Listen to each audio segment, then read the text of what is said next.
বিখ্যাত সাহিত্যিক ও কবি সুনীল গঙ্গোপাধ্যায়ের লেখা একটি বিখ্যাত ছোট্ট কবিতা আজ আমি পাঠ করে শোনাব। কবিতা ভুল বোঝাবুঝি। শুরু করছি। এই তটভূমি হিম প্রবাহমান সংশয়, এই যে অস্থির বিষণ্ণতা আমার, এর কোনো শেষ নেই। বুকের মধ্যে প্রায়ই হাজার হাজার সূচ ফোটে। মনে হয় পদ ভুলে চলে এসেছি পিঁপড়েদের দেশে। চেঁচিয়ে উঠতে ইচ্ছে করে, আমি সেই মানুষ নই। আমার হাতে দাগ নেই। দু একটি মুহূর্ত বাতাসে তুলো বীজের মতন দুলতে দুলতে চলে যায় শৈশবের দিকে।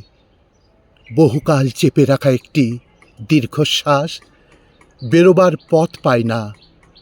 কত ঝলমলে উজ্জ্বল সকাল আমার দৃষ্টির বাইরে থেকে যায়।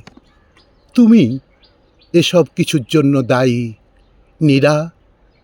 তুমি আমাকে ভুল বুঝলে কেন? এ তো অভিমান নয়, এর নাম পিপাসা। আমি আনন্দের গান গেয়ে উঠতে চেয়েছিলাম, যদিও আমার গলা ভাঙা।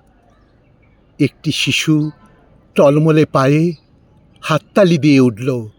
আমি তাকে স্থির মুহূর্ত দিতে চেয়েছিলাম।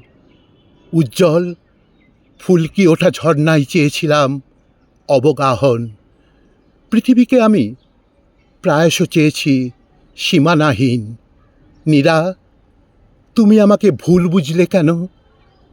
কেন ওই নবনীত হাতের পাঞ্জা সরিয়ে নিলে? আমি নির্জন ঘরে বন্দী হয়ে রইলাম। আমি নির্জন ঘরে বন্দী হয়ে রইলাম।